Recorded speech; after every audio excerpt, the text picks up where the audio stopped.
Katedra rusistiky patrí k zakladajúcim katedrám nielen Filozofickej fakulty, ale aj celej univerzity a po celú túto dobu si dokázala zachovať značku aj cez tie najnepriaznevejšie obdobia.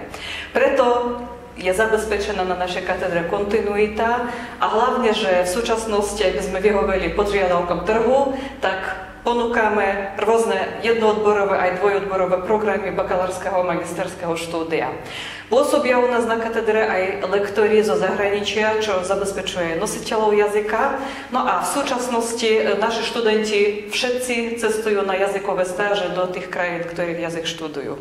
Tento rok ponúkame celkom atraktívne jednoodborové študijné programy ruský jazyk v interkultúrnej a obchodnej komunikácii, bakalárske štúdium a potom je tam nadväzujúce magisterské, východoslovanské jazyky a kultúry, v rámci ktorých sa študuje nielen ruský, ale aj ukrajinský a bieloruský jazyk a kultúra, takisto jednoodborové štúdium bakalárske a klasické, už tradičné pre našu katedru učiteľské programy ruský jazyk a literatúra, dvojodborový a tlmočnícky smer, teda ruština, ruský jazyk a kultúra ako prekladateľstvo a tlmočníctvo.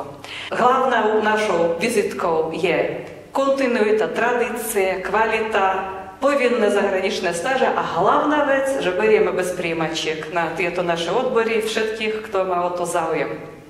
Добро пожаловать на наш факультет и на нашу кафедру.